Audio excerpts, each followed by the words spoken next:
ನಾವು ಮಾಡೋ ಅಡುಗೆ ಟೇಸ್ಟಿಯಾಗಿದ್ದರೆ ಸಾಕಾ, ಹೆಲ್ದಿಯಾಗಿರೋದು ಬೇಡವಾ? ಹಾಗಾಗಿ ಟೇಸ್ಟಿಯಾಗೂ ಇರಬೇಕು, ಹಾಗೆಯೇ ಹೆಲ್ದಿಯಾಗೂ ಇರಬೇಕು. ಆ ಥರ ಒಂದು ರೆಸಿಪಿನ ಇವತ್ತು ನಿಮ್ಮ ಜೊತೆಗೆ ಶೇರ್ ಮಾಡ್ತಾ ಇದ್ದೀನಿ. ಈ ಮಜ್ಜಿಗೆ ಹುಳಿನ ತುಂಬ ಬೇಗನೆ ಮಾಡ್ಬೋದು. ಈಸಿಯಾಗಿ ಎಲ್ಲ ಕಡೆ ಸಿಗುವಂಥ ಈ ಬೂದು ಕುಂಬಳಕಾಯಿನ ಯೂಸ್ ಮಾಡಿಕೊಂಡು ಸೂಪರ್ ಟೇಸ್ಟಿಯಾಗಿರೋಂಥ ಮಜ್ಜಿಗೆ ಹುಳಿನ ಹೇಗೆ ಮಾಡೋದು ಈಗ ನೋಡೋಣ. ತಡ ಮಾಡದೆ ವಿಡಿಯೋನ ಸ್ಟಾರ್ಟ್ ಮಾಡೋಣ ಬನ್ನಿ. ಹಾಯ್ ಫ್ರೆಂಡ್ಸ್, ಎಲ್ಲರಿಗೂ ನಮಸ್ಕಾರ. ನನ್ನ ಈ ವಿಡಿಯೋಗಳು ನಿಮಗೆ ಇಷ್ಟ ಆಗಿದ್ರೆ ಈ ವಿಡಿಯೋನ ಲೈಕ್ ಮಾಡಿ, ಹಾಗೆ ಫ್ರೆಂಡ್ಸ್ ಜೊತೆಗೆ ಶೇರ್ ಮಾಡಿ. ಮತ್ತೆ ಹೊಸದಾಗಿ ನನ್ನ ಚಾನಲ್ನ ವಿಸಿಟ್ ಮಾಡಿದ್ರೆ ಪ್ಲೀಸ್ ನನ್ನ ಚಾನಲ್ನ ಸಬ್ಸ್ಕ್ರೈಬ್ ಆಗೋದು ಮಾತ್ರ ಮರಿಬೇಡಿ. ಹಾಗೆ ಪಕ್ಕದಲ್ಲಿರೋ ಬೆಲ್ ಐಕನ್ನ ನೋಟಿಫಿಕೇಶನ್ಗೋಸ್ಕರ ಕ್ಲಿಕ್ ಮಾಡಿ. ಬನ್ನಿ ವಿಡಿಯೋನ ಶುರು ಮಾಡೋಣ. ಈ ಮಜ್ಜಿಗೆ ಹುಳಿ ಮಾಡೋ ಮೊದಲು 2 ಸ್ಪೂನ್ನಷ್ಟು ಧನಿಯಾ ಹಾಗೆಯೇ 2 ಸ್ಪೂನ್ನಷ್ಟು ಕಡಲೆಬೇಳೆನ ಹಾಕಿ ಮೊದಲು ನೀರಲ್ಲಿ 1 ಗಂಟೆ ನೆನೆಸಿಟ್ಕೊಳ್ಬೇಕು. ಇದನ್ನು ಒಂದ್ಸಲ ನೀಟಾಗಿ ತೊಳ್ಕೊಳ್ಳಿ. ನಂತರ ಇದನ್ನು ನೆನೆ ಹಾಕ್ಕೊಳ್ಳಿ. 1 ಅವರ್ ಇದು ನೆಂದರೆ ಸಾಕು. ಅಷ್ಟರಲ್ಲಿ ಬೇರೆ ಮಸಾಲೆಗಳನ್ನು ಹಾಗೆಯೇ ತರಕಾರಿಗಳನ್ನು ನಾವು ಕಟ್ ಮಾಡಿ ರೆಡಿ ಮಾಡ್ಕೊಳ್ಳೋಣ. ಈಗ ಇದನ್ನು ನೆನಿಲಿ. ಅಷ್ಟರಲ್ಲಿ ಬೂದು ಕುಂಬಳಕಾಯಿ ತೊಗೊಂಡಿದ್ದೀನಿ ನೋಡಿ. ಇಲ್ಲಿ 2 kg ಬೂದು ಕುಂಬಳಕಾಯಿ ಇದೆ. ಇದರಲ್ಲಿ ಅರ್ಧ ಭಾಗದಷ್ಟು ನಾನು ಯೂಸ್ ಮಾಡ್ಕೊಳ್ತೀನಿ, ಅಂದರೆ 1 kg ಯೂಸ್ ಮಾಡ್ಕೊಳ್ತೀನಿ. ಮಕ್ಕಳಿಗೆ ಬುದ್ಧಿಶಕ್ತಿ ಜಾಸ್ತಿ ಮಾಡೋದಕ್ಕೆ, ಶುಗರ್ ಇರೋರಿಗೆ, BP ಇರೋರಿಗೆ, ಶುಗರ್ ಮತ್ತೆ BPನ ಕಂಟ್ರೋಲ್ ಮಾಡೋದಕ್ಕೆ, ಕಿಡ್ನಿಯಲ್ಲಿ ಸ್ಟೋನ್ ಇರೋರಿಗೆ, ಹಾಗೇನೆ ಗ್ಯಾಸ್ಟ್ರೈಟಿಸ್ ಪ್ರಾಬ್ಲಮ್ಗೆ ಈ ಬೂದು ಕುಂಬಳಕಾಯಿನ ಜಾಸ್ತಿ ಯೂಸ್ ಮಾಡೋದ್ರಿಂದ ತುಂಬಾನೇ ಹೆಲ್ಪ್ ಆಗುತ್ತೆ. ಓದ್ತಾ ಇರೋಂಥ ಮಕ್ಕಳಿಗಂತೂ ತುಂಬಾನೇ ಒಳ್ಳೇದು. ನೆನಪಿನ ಶಕ್ತಿ ತುಂಬಾನೇ ಚೆನ್ನಾಗಿರುತ್ತೆ. ನಿಮ್ಮ ಮಕ್ಕಳು ಓದಿರೋದು ನೆನಪಿರಲ್ಲ ಅಂತ ಏನಾದರೂ ಹೇಳಿದ್ರೆ ನೀವು ಕ್ರಮೇಣವಾಗಿ ಈ ಬೂದು ಕುಂಬಳಕಾಯಿಂದ ಯಾವ್ದಾದ್ರು ರೆಸಿಪೀಸ್ ಮಾಡಿಸಿ ಅಥವಾ ಜ್ಯೂಸ್ ಆದರೂ ಮಾಡಿ ಕೊಡಿ, ತುಂಬಾನೇ ಹೆಲ್ಪ್ ಆಗುತ್ತೆ. ಈಗ ನೋಡಿ, ಈ ರೀತಿ ದಪ್ಪ ದಪ್ಪ ಹೋಳುಗಳನ್ನಾಗಿ ಕಟ್ ಮಾಡ್ಕೊಂಡಿದ್ದೀನಿ. ಬನ್ನಿ ಈಗ ಮಜ್ಜಿಗೆ ಹುಳಿನ ಮಾಡೋಣ. ಒಂದು ಪಾತ್ರೆನ ತಗೊಂಡಿದ್ದೀನಿ. ಅದಕ್ಕೆ ಅರ್ಧ ಲೀಟರ್ನಷ್ಟು ನೀರನ್ನ ಹಾಕೊಂಡು ನಾವೇನು ಕಟ್ ಮಾಡ್ಕೊಂಡಿದ್ವಲ್ಲ ಬೂದು ಕುಂಬಳಕಾಯಿ, ಆ ಹೋಳುಗಳನ್ನ ಇದ್ರೊಳಗೆ ಹಾಕಬೇಕು. ಈ ನೀರು ಸ್ವಲ್ಪ ಬಿಸಿಯಾಗೋವರೆಗೂ ಕಾಯೋಣ. ಇದು ಬಿಸಿಯಾಗಿದ ನಂತರ ಆ ಹೋಳುಗಳನ್ನ ಇದ್ರೊಳಗೆ ಹಾಕಿ ಒಂದು 10 ನಿಮಿಷ ಇದನ್ನು ಕುದಿಸ್ಕೋಬೇಕು.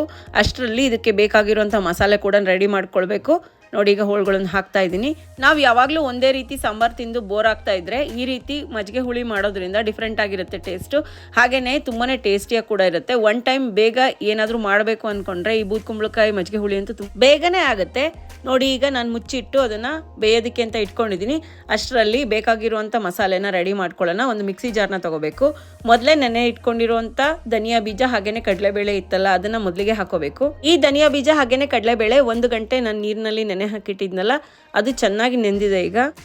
ಈಗ ಇದಕ್ಕೆ ಹಸಿರುಮೆಣಸಿನ್ಕಾಯಿನ ಹಾಕೋಬೇಕು. 8 ಹಸಿರುಮೆಣಸಿನ್ಕಾಯಿ ನಾನಿಲ್ಲಿ ಹಾಕ್ಕೊಂಡಿದ್ದೀನಿ.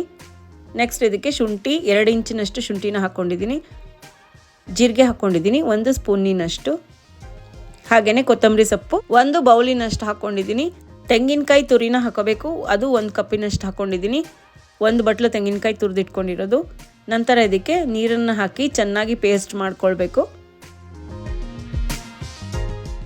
ನೋಡಿ, ಈಗ ಗ್ರೈಂಡ್ ಮಾಡ್ಕೊಂಡು ಬಂದಿದ್ದೀನಿ. ತುಂಬ ನುಣ್ಣಗೆ ಇದನ್ನು ಪೇಸ್ಟ್ ಮಾಡ್ಕೊಂಡಿದ್ದೀನಿ. ಬನ್ನಿ ಈಗ ಮುಂದಿನ ಪ್ರೊಸೆಸ್ ನೋಡೋಣ.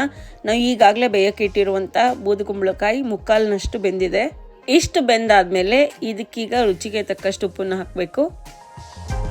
ನೋಡಿ, ಸ್ವಲ್ಪ ಉಪ್ಪು ಹಾಕ್ಕೊಂಡಿದ್ದೀನಿ. ಈ ಉಪ್ಪನ್ನ ಒಂದ್ಸಲ ನೀಟಾಗಿ ಮಿಕ್ಸ್ ಮಾಡಿ ಉಪ್ಪೆಲ್ಲ ಕರಗಿದಾದ್ಮೇಲೆ ಇದಕ್ಕೀಗ ಕರಿಬೇವಿನ ಸೊಪ್ಪು ಹಸಿದು ಹಾಗೆ ಹಾಕಿದ್ರೆ ತುಂಬಾ ಚೆನ್ನಾಗಿರುತ್ತೆ ಟೇಸ್ಟು. ನೋಡಿ, ಬೇಯೋದಕ್ಕೆ ಅಂತಲೇ ಸ್ವಲ್ಪ ಕರಿಬೇವಿನ ಸೊಪ್ಪನ್ನು ಹಾಕಿದ್ದೀನಿ. ಹಾಗೆ ಸ್ವಲ್ಪ ಇಂಗನ್ನ ಕೂಡ ಇದಕ್ಕೆ ಹಾಕ್ಕೊಂಡಿದ್ದೀನಿ. ರುಬ್ಬೋದಕ್ಕೆ ಬೇಕಾದರೆ ಹಾಕೋಬೋದು ಅಥವಾ ಬೇಯೋದಕ್ಕೆ ಬೇಕಾದರೂ ಹಾಕೋಬೋದು. ಈ ಮೂರನ್ನು ಹಾಕಿ ಒಂದ್ಸಲಿ ಮಿಕ್ಸ್ ಮಾಡ್ಕೊಳ್ಳಿ.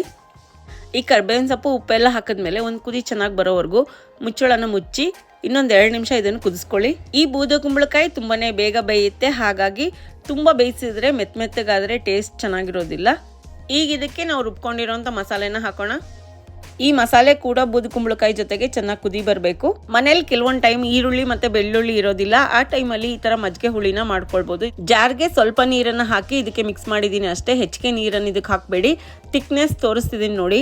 ತುಂಬ ತೆಳ್ಳು ಆದರೆ ಸರಿ ಹೋಗೋಲ್ಲ, ಯಾಕಂದರೆ ಇದಕ್ಕೆ ಮತ್ತೆ ಮೊಸರು ಹಾಕಬೇಕು. ಇದು ಒಂದು ಕುದಿ ಬರಲಿ. ಅಷ್ಟರಲ್ಲಿ ಇದಕ್ಕೆ ಬೇಕಾಗಿರೋಂಥ ಒಗ್ಗರಣೆನ ರೆಡಿ ಮಾಡೋಣ. ಒಂದು ಕಡಾಯಿ ತೊಗೊಂಡಿದ್ದೀನಿ. ಅದಕ್ಕೆ ಸ್ವಲ್ಪ ಎಣ್ಣೆ ಹಾಕಿದ್ದೀನಿ. ಎಣ್ಣೆ ಕಾದಿದೆ. ಈಗ ಸಾಸಿವೆ ಹಾಕ್ಕೊಳ್ಳೋಣ. ಸಾಸಿವೆ ಸ್ವಲ್ಪ ಸಿಡಿದ ತಕ್ಷಣ ಈಗ ಇದಕ್ಕೆ ಕರಿಬೇವಿನ ಸೊಪ್ಪನ್ನು ಸ್ವಲ್ಪ ಹಾಕ್ಕೊಳ್ಳಿ. ಕರಿಬೇವು ಕೂಡ ಎಣ್ಣೆಲಿ ಸ್ವಲ್ಪ ಫ್ರೈ ಆಗಿದೆ.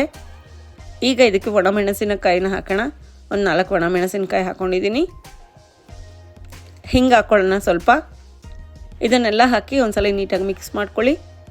ಗ್ಯಾಸ್ನ ಸಿಮ್ಮಲ್ಲೇ ಇಟ್ಕೊಂಡಿರಿ.